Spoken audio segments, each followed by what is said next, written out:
cùng nhau trèo lên quãng dốc lốc ca lốc cốc tìm gốc cây đa, dừng chân tên ba miếng trầu vội đầu tay canh bên năm sao trời.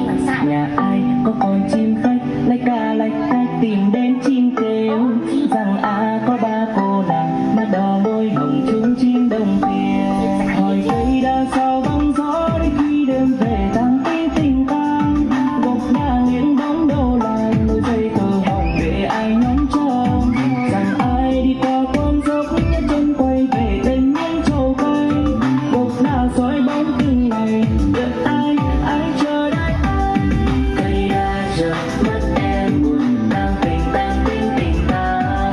Cây đa chợt mất em buồn tang tình ta.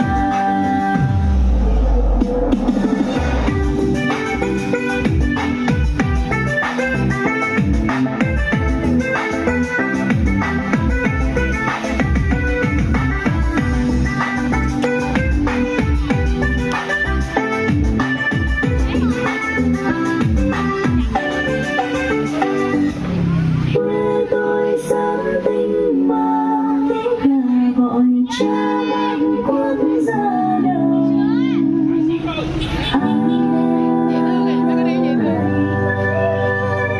Cháy những giọt mồ hôi